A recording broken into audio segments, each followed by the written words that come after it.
Bonjour et j'espère que vous allez pour le mieux aujourd'hui. Alors, continuons cette semaine avec le thème du jeudi qui concerne le plaisir et envisageons aujourd'hui le plaisir des cinq sens pour finalement remettre les choses à leur vraie place. Alors, prenons l'exemple de Clément que je revois en suivi et qui me parle de sa difficulté à résister aux aliments. Vous comprenez, docteur, pour moi, le plaisir de manger, c'est sacré. Eh bien, vous voyez, rien que d'y penser, j'en ai l'eau qui me vient à la bouche.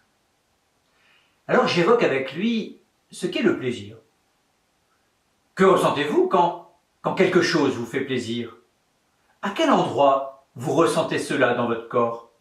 Est-ce que c'est une sorte de chaleur dans le corps? Une impression que le corps se relâche, se détend? Et je lui demande de retrouver une situation où il a ressenti par exemple du plaisir en regardant un beau paysage par exemple. Et il me parle d'un souvenir de vacances où il avait passé du temps à regarder un paysage de montagne avec un lac magnifique. Je lui demande s'il avait ressenti du plaisir à regarder ce paysage. Ah ben il me répond, ah bah oui bien sûr. Je lui demande alors, mais est-ce qu'il y a aussi des musiques que vous aimez et qui vous font particulièrement plaisir? Oui, il me dit, moi par exemple j'adore Pink Floyd. Et certains morceaux me donnent le frisson. Je lui fais alors remarquer que le plaisir, c'est toujours le plaisir. C'est finalement un ressenti.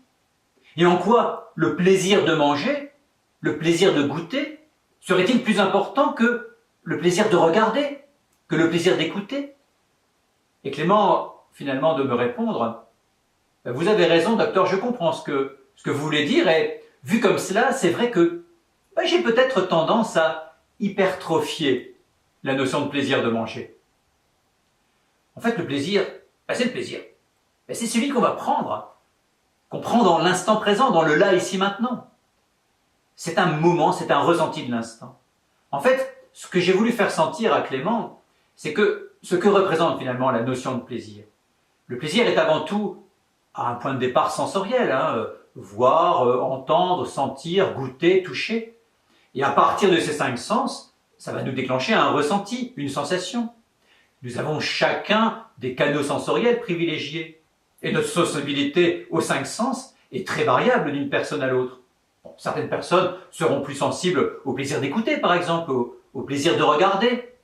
Bien d'autres au plaisir de goûter. Bon, finalement ça revient au même pour le plaisir de manger. Il n'en reste pas moins que cela ne reste que le plaisir d'un instant. Et l'on revient à ce sur quoi nous avons déjà insisté. Retrouver la vraie dimension du plaisir de manger. Dans son aspect réellement sensoriel, gustatif, en se concentrant sur ce que l'on ressent, et non dans des sortes d'impressions de plaisir par habitude, où l'on mange sans s'en rendre compte par exemple. Aussi la mission que je vous propose aujourd'hui, c'est de commencer à travailler cette notion de plaisir à travers le ressenti et de faire peut-être l'exercice de dégustation en pensant à vos cinq sens. Ça, c'est avec votre compagnon plaisir. Allez, bonne continuation et je vous dis à demain.